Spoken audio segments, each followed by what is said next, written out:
अंक के प्रश्न पूछे जाते हैं। तो इस 25 अंक में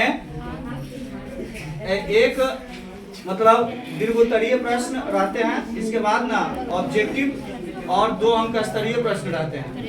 तो उन सारे प्रश्नों को हम समराइज कर रहे हैं और उसको ना 5 भागों में हम बांट रहे हैं। उसके जितने ऑब्जेक्टिव्स के प्रकार है उसको 5 भागों में बांट रहे हैं। तो उसमें पहला जो भाग है वह त्रिकोणमिति के सूत्र पर है, दूसरा त्रिकोणमितीय अनुपात पर प्रश्न आएंगे, तीसरा विभिन्न कोणों के मानों पर प्रश्न पूछे जाते हैं, चौथा त्रिकोणमितीय तदात्म पर, और पांचवा ऊंचाई और दूरी जो हाइट और डिस्टेंस है उस पर।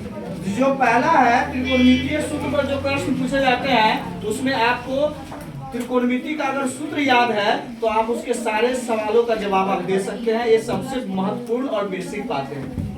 त्रिकोणमिति के सूत्र को आप निश्चित रूप से याद कर लेंगे। तो प्रश्न कैसे पूछे जाते हैं इस विभाग में, तो इसमें 1/sin theta, 1/tan theta, 1/cot theta का मान इत्यादि पर प्रश्न पूछे जाएंगे। कहेंगे इसका मान क्या होगा, तो आपको सूत्र याद है तो उसके विलोम पदों को प्राप्त कर सकते हैं। इसके बाद कोण पर, जैसे sin 30 डिग्री का मान क्या होगा, sin 60 डिग्री का मान क्या होगा, इस तरह के प्रश्न।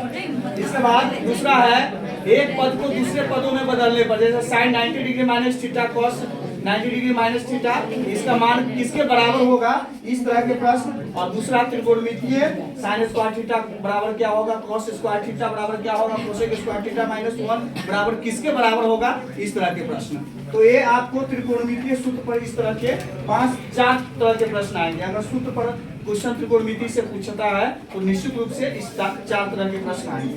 अब आता है त्रिकोणमितीय अनुपात पर। इसमें क्या होता है, इसमें 2 अंक में भी आते हैं प्रश्न कि एक त्रिकोणमितीय अनुपात का मान दे दिया रहेगा और दूसरा का मान पूछेगा। जैसे कहेगा कि cot थीटा बराबर 1/√3, तो sec थीटा का मान निम्नलिखित में से कौन होगा। तो cot थीटा बराबर क्या होता है, b/p।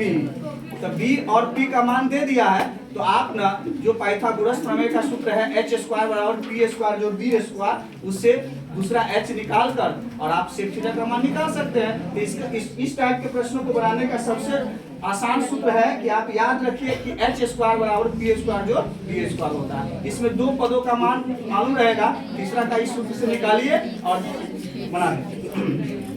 इसके बाद है विभिन्न कोणों के मान पर। इसमें आपको विभिन्न त्रिकोणमितीय कोणों का मान देकर उसको सरल करना रहेगा। जैसे sin 30 डिग्री गुने tan 60 degree plus tan 45 degree, तो उसके लिए क्या है कि उसमें उसके सूत्र का उसका मान जो होगा वो रखिए और उसको सरल कर दीजिए। तो इसमें भी सूत्र की आपकी आवश्यकता पड़ती है। और एक त्रिकोणमितीय अनुपात का मान उसके कोण के साथ दे दिया रहेगा, दूसरे का निकालना है। जैसे tan थीटा बराबर √3, तो tan कितना बराबर √3 होता है, तो tan 60 डिग्री। फिर tan से tan दोनों साइड कट जाएंगे तो थीटा का मान आपको 60 डिग्री आएगा। और sec थीटा का पूछ रहा था, थीटा के स्थान पर उसका वैल्यू रखिए 60 का और निकाल दीजिए। तो इसमें यही आता है कि एक त्रिकोणमितीय अनुपात का मान कोण के साथ दिया रहेगा, दूसरे का निकालिए। अब दूसरा है इसके अंतर्गत तदात्म रखते हैं, सरल करना है। इसमें एक तदात्म दिया है, उसको सरल करके और उसके वैल्यू को निकालिए। तो ये ज्यादा लंबे होते हैं पद के रूप में। जैसे कहेगा कि 9 cosec square theta minus tan square theta का मान क्या होगा। तो आप जानते हैं कि 9 और cosec square theta minus cot square theta बराबर क्या होता है, 1 होता है कि ना। तो 9 को 1 से गुणा करेंगे तो 9 ही होगा ना। तो एक त्रिकोणमितीय तदात्म का मान दिया है और उससे उसका वैल्यू निकाल देना है। जैसे √1 माइनस cos थीटा बटा 1 प्लस cos थीटा का वैल्यू क्या होगा। तो त्रिकोणमितीय तदात्म है, इसको सॉल्व करके इसका मान निकालते हैं। इस पर प्रश्न आते हैं। और दूसरा ऊंचाई और दूरी पर। तो ऊंचाई और दूरी पर जो प्रश्न पूछे जाएंगे वो हाइट एंड डिस्टेंस से ऑब्जेक्टिव में। तो उसका सबसे आसान सूत्र है, इसको ध्यान रखिएगा। अगर कहे कि छाया की लंबाई स्तंभ के लंबाई के बराबर है, जब ये छाया की लंबाई स्तंभ के लंबाई के बराबर है तो समझिए थीटा बराबर क्या होगा, 45 डिग्री। निश्चित रूप से क्यों, क्योंकि थीटा 45 डिग्री रहने पर p और b आपस में क्या हो जाता है, बराबर। लंब और आधार आपस में क्या हो जाता है, बराबर।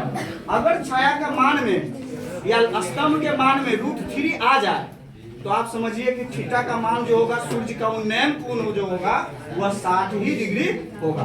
और अगर छाया का मान 1/√3 आता है अर्थात √3 नीचे आता है तो आप निश्चित रूप से समझिए कि थीटा का वैल्यू क्या होगा 30 डिग्री ही होगा। जैसे क्वेश्चन पूछेगा कि किसी स्तंभ के छाया की लंबाई 4√3 है तो सूर्य का उन्नयन कोण क्या होगा, तो देखिए 4 और √3 में √3 आया कि ना, तो निश्चित रूप से सूर्य के उन्नयन कोण का मान कितना डिग्री होगा 60 डिग्री। कहेगा कि किसी खंभे की ऊंचाई उसके छाया की ऊंचाई के बराबर है तो सूर्य के उन्नयन कोण का मान कितना होगा, तो देखिए स्तंभ और छाया का मान दोनों का बराबर है कि ना, तो थीटा बराबर कितना डिग्री हो जाएगा 45 डिग्री।